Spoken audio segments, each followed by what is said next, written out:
Sorry, how you doing, my man? I'm doing well, man. Thanks for having me. Just wanted to Yes, of say this. course. I'm happy to be here, and honestly, is what you've done and what you're doing to the community and all the guys that have, maybe stories that people don't know. Like this is honestly incredible, and I'm excited to keep following along. And I appreciate you including me. Yes, of course, man. When I was, thinking about people I could really bring in, I'm like, I saw your post about retiring, and I was just like immediately, okay, let me see. This guy has a story because I've known you since I was in the academy, You're young, man. and Way I'll younger. follow up your journey, and so I'm like, Yeah. okay, we have some. Let me see if I can, get him on board and stuff like that. So I'm really glad you did Sure, it, man. bro. It did really No, I well, appreciate. and I'm pretty sure it inspired people. But just tell me, man, what made you decide? Like, why made you decide to accept this invitation and tell your story? Yeah, for sure. I mean, first off, man, I've known you since you were a kid. Always been following your career, man. Really cool to see. Love your brother following his career. And I think on top of that, when you told me what this project is and what you're trying to do, I think that's what it is everything, man. Like I think there's a lot of players that go through their own obstacles to get to whatever, Yeah, yeah, yeah, their yeah. career takes them, whether that's academy, college, professional, or whatever it is. And it's always cool to kind of hear behind the scenes on how every player got to where they are and how their mindset was shaped. Most definitely. The struggle is where it all starts. There's an origin to every Sure, story. So, but I for really sure. want to ask you, like, since you listen to your story, what part of your journey hit you the hardest when you look back on it? That's such a good question. I thought about that for a while, man. Like it's hard when you're playing and I think my mindset while playing was every day you had to earn it. Like it was never given to you ever. And I think I instilled that mindset when I was a kid, and maybe I wasn't the most sought after player, and every single day I wanted to prove it. So I never really took a minute throughout my career to be like, wow, I made it to be a pro. I signed a new contract. I always just said, okay, I signed a new contract. Like I have to go earn it again. Like Right, now they expect me to do this, or right. I'm going on trial, and I need to prove that I can play. So I think doing this really was the first time I took a step back and said, wow, I played over 120 professional games, and you know, I could not imagine doing that 10 years ago. So Right. I think I have to thank you for that, man, to No, really put no, me in no. the position to kind of finally, for the first time, take a step back and be like, wow, like, you ended up playing for a decent amount of time. Yeah, yeah, no, it's always good to reflect back on the journey, because sometimes we are so caught up and don't realize like the blessings, the opportunity that we've had to play professionally and say that we play professionally, So it's something to be For proud sure. of. But I really want to touch on on the MLS part because that's something I can relate to, in a sense, feeling that pressure when the draft is happening and your name has not been called. So I just Yep. want to know if you could just take us through that process, just sitting there, just Mhm. waiting. What was that like? Yeah, man. It was tough. I remember pretty clearly. I think, there was the first two rounds were maybe on like a Friday, and then I think the third and fourth rounds, whatever it was, were the following week. And I had been hurt pretty bad at the combine. So I remember I was at Northeastern doing my rehab with one of the trainers and thought, you know what, maybe there's a small, tiny chance a team takes a chance on me in the first two rounds. Didn't hear anything. Was like, okay, not ideal, not very fun, but hey, the next two rounds Yeah. are Monday, Tuesday, or whatever they are. And then when those rounds started, didn't hear my name. And it kind of hit me, I think, through the third round or whatever it was that, teams started to pass. So it was like pass, pass, pass. Yeah, yeah, And yeah. then I'm like, shoot, man, I don't think it's happening. Like, I Yeah. think that's when it really hit me where I was like, oh, I think I kept the hope and really wanted it and thought maybe I was going to get my name. And then when teams started to pass, I realized that I probably was not going to You're hear probably my not name. gonna hear your name. Well, that's a feeling I understand because when Also in the draft, I was waiting for my name in round one, round two. I don't hear it. I am nervous. I was so Yeah. nervous and anxious that I just left the house. I said, Yeah. I can't do this. I left the house, Yeah. and eventually my Yeah. name was called in the third round, and that was Hell a yeah. blessing. So, but like I know For that sure. feeling, that anticipation, and you're just waiting, like, is it going to Yeah. happen? But now that you've And had, distance from it, that long time ago, how has that changed yeah. you? How has that changed you at all? Like, how does that Oh, moment change you for? a ton, man. Like, it's funny. I like you said, it's this feeling that you're waiting, and it's such a letdown. And it's super humbling. It's a super humbling moment where you're like, wow, like maybe I didn't do enough. You probably feel like the victim right away, where Yeah, it's like, wow, yeah, like, are you yeah. kidding me? I thought I did enough. I thought I was good enough. Like, I ran so hard, and I thought I played well. And it's, maybe you have that victim mindset at first, which I'm sure I did 100%. And it's humbling, where it's like, okay, no one's calling your name now. Like, you're not going to get all of a sudden get a call and be like, oh, we messed up. You actually did get drafted. And then you can kind of look forward, where it's like, hey, this is not, I always said, I was like, I kept this mindset always, where it's like, I just don't want this to be the end of my career. Yeah. Like, this is not how, like, I just don't get drafted and my career ends, and like, all this time and effort, and, I dedicated so much to the sport, and like, if I'm gonna go down, I'm gonna go down swinging, and they're not gonna let me go down by just not letting my name get called, which is, I think, like you said, is I think it shaped me into who I am as a player in person, and I think that's the best thing I could have learned. So kind of a blessing in my own way, because if I get drafted, let's just say in the first round or whatever it is, maybe I don't have this mindset. Maybe I think, oh, I did enough and I'm the man and I'm the best and all this, but in reality, I'm not. And I think not getting drafted kind of shaped me and changed my mindset into, like, hey, everything is earned, and it's never going to be given to you. Yeah, that speaks exactly to what we're trying to do here at Origin. Just the struggle and bouncing back, because a lot of time you feel like you want to everything I've done, you feel discouraged. But you find that power, you find the reason you started, and that reason is that kid in Needham, and that's who we want to talk about. That's who we want to know. Yeah. When that happened to you, how did that? There was ever a time in your mind that it spoke to you, like, okay, where you started. There's that kid in Needham. Was there ever a moment in your mind feeling like this? Yeah, it's a good question. I've always used to think, I think, like, everyone dreams of being a professional athlete if they love the sport that they play. And I think as a kid, I dreamt of it. I was like, I want to be a pro. Like, I wish I could I wish I could fast forward 10 years to see if I actually made it or not, or to see if I actually became a pro. And then it was kind of the mindset I had in college, where it's like, I wish I could just know if I was going to be one. And I think it's funny, when I became one, I never thought about it, because all I was trying to do was, make a team. And then when I made the team, get on this field, and when get on the field, don't lose my spot. And when don't lose the spot, win the game. And I just kept that, going for the 6 seasons that I played, that I never really thought about the kid in Needham that all he wanted to do was be a pro soccer player, until really this popped up, where it's like, wow, take a step back and appreciate kind of all the work and what you did, and now be able to kind of truly enjoy it. No, that's incredible. That's incredible. That will bring me back to the next question, right? Sure.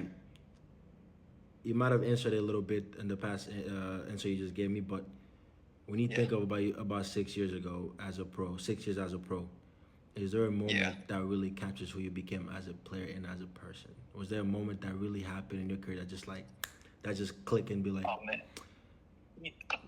I think, like, I always go back to this. I went on trial at Hartford Athletic in their first season, and I was sleeping on my buddy's couch, who was on the team, Max Steves, also a Needham guy. And I was on trial there, and I'd show up, and they said, okay, like we don't really need anyone, but you know, you could play center back today. So I played center back. And then, you know, we don't like, all right, Harry, like go pop in at right back and go pop in at center mid and go pop in at center forward. And I just kept coming back and kept doing whatever I could, kind of clawing and trying to inch any way I could closer to the team. And it got to a point where I you know, Hartford Athletic gave me my chance, and Coach Jimmy Nielsen, I owe him so much. And he just said, hey man, like you've done enough at this point. Like it's been 3 weeks and you won't stop showing up. And you know what? Like we want to sign you. And then 72 hours later, I was starting in the first ever home game in front of 12,000 people, my friends and family. And like that moment I never took for granted. And I think that's just like such a valuable lesson I learned like through that month of being on trial, where I, you know, I don't think they necessarily scouted me and said, we want to sign this guy, let's take a look. I think they were like, yeah, we can have him come train. And then I, you know, went out every single day trying to be the best version of myself, and ended up starting a bunch of games, got the MVP of the team that year. So I really, you know, I think those are things that I'm glad everything happened like that. Like that is something that I always say to my wife and my friends, where it's like that shaped me into who I am. Because every single day you have to be the best version of yourself, no matter what that is, whether that's playing in sports or being with family or friends. Like you always want to try and be the best version of yourself every day. That is key. That is a key moment. Now, I want to ask you, just follow up on that. Just being, we could say, swing around, basically. Like, there's no specific position. Yeah. You probably came in as a center forward, because I remember you played as an attacker, right? Yeah, I didn't score enough goals to be a center forward like you and your brother. No. But then you came in and they telling you, look, I would just throw you at right back, center back, and you know, and it's just like, how did that play with your mentality? How did that play with your confidence, your identity? Where did you struggle with to fitting in? Like you felt like, I'm not good enough. Yeah. What's going on? Tell me about this specific. That's good. That's a good question. I think in college at Northeastern, like for my first few years, I was playing center forward, winger, maybe center attacking mid a little bit, and then my senior year, Coach Bondi, who's now the head coach of UConn. Yes, I know Bondi. Yep, legend. He was the first one to play me in defense, and I had never played that my whole entire life. And he kind of brought me into the office one day and said, Harry, like I think this is a position that we, you know, need help in with the team, and I think you could do a really good job at it. And honestly, you never know if you're able to go play at the next level. Like you never know what position they're going to need you at. And I think it's really good for you to get experience playing this position. And I said to him, I was like, yeah, coach, like whatever you think is best for the team, I'm happy to do. I think I was bummed if I had, in my head, I was probably like, dang it, like I'm going to go play defense. Like I've never played defense before. What?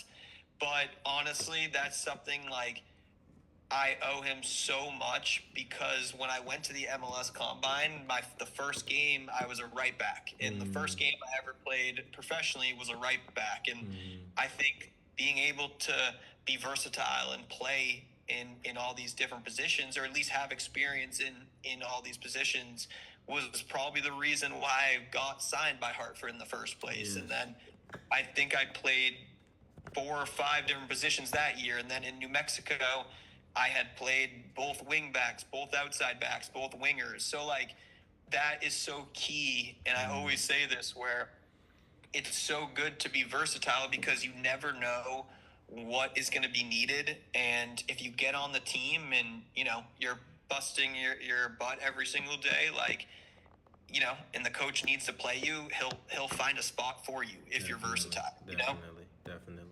No, that is great. I'm incredible. You see, this is why I do this, because from your story alone that I need to know more. There's so much more behind. There's so much more. No, But I for really sure. want to ask you about the moment that came to you making the decision, and you said that your body was speaking louder than than your will. Yeah. When was there? What moment did you realize that okay, you know what, I can't. I can't anymore. It's time for me to hang up No. the boots. It's tough, man, because I think the way I played, I was kind of a bulldog type of guy where I just ran through everything 100 miles per hour Yeah, every yeah, single yeah, minute of every single game. And I'm not built like you. I'm not built like your brother. I'm a small guy. And I think through my career, I had dealt with a fair share of injuries, but nothing major. Nothing. I had a hernia surgery one season, but a lot of them were sprained ankles or bone bruises, things that you got through contact. But my last year, I had we were playing an Open Cup game, and all of a sudden my groin popped, and I was out for 2 months, and then I came back, and then I got a really severe concussion, so I was out for 2 months, and then I came back, and then I'd strained a muscle in my abdomen, so I was out for 3 weeks, and then I'd come back again, and then my last couple games, I had tore a little bit of my MCL. So like all these injuries that I had never experienced through my whole career, all coming at once, almost kind of, to me, maybe not, but it kind of signaled to me like, hey, your body's breaking down a little bit, not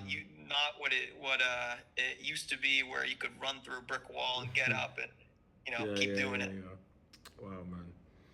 No, I understand that the injuries are not they're not an easy process. Not at all. The rehab, everything is not easy process. But I really want to know, how did that cycle of injury, the rehab, how did that that setback affect you, the way you saw yourself, not just as an athlete but as a person? How did that affect you at all? No, dude, injuries, honestly, it's funny. Before I had maybe signed in Hartford, I thought injuries were the best thing to ever happen to my career in a weird way, where in college, I had a stress fracture on my pelvis and I had missed 6 to 8 months because of just maybe a wrong diagnosis, and I just couldn't figure out how to get healthy. So I'd missed all of my spring season and the summer PDL, whatever it was.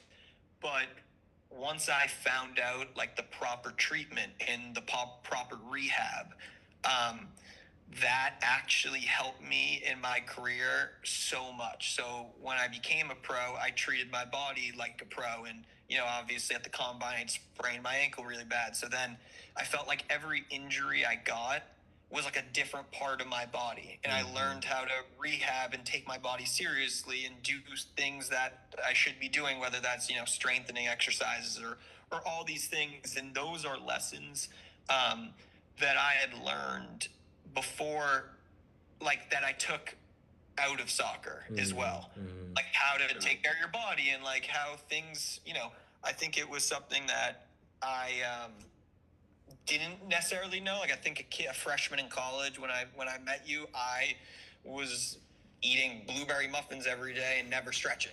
And like all these injuries, I learned like different lessons that I don't think I would trade. So I think going into this last season, it was hard in the sense where it's not fun. I wanted to play. Our team was doing really well. I loved the group. I loved the coaching staff. And I love New Mexico United. And I wanted to be out there. And, it's not a fun feeling. Yeah. You get hurt and you go down, but then you rehab and then you get hurt again. And we played a game against FC Tulsa where I subbed in at halftime and I scored 2 goals and then I got hurt. And I knew in the moment, I'm like, that just did not feel right. Like my abdomen, like I was like, that felt like a long stretch. And then I woke up the next morning and I couldn't get up. And I'm like, it's embarrassing, man. Like this is like, I'm not 50 years old. Like what is happening? So you have this like almost an embarrassing feeling a bit. But at the same time, like, you just got to attack it like you do anything, where you kind of start over and you make sure it heals, and then you treat it right, and then you strengthen it, and you do all these things over and over. And those are good, valuable lessons that I'm going to take with me for the rest of my life. Now that's the way you just end that, because that was my next question, right? And obviously we've mentioned about the you know, the struggles, the setbacks, and the, you know, the identity. But I really want to know, now that football isn't the center of your identity anymore, it's not the center of your life anymore. What Yeah. what part of the athlete still shows up in your daily life moving forward since you've retired?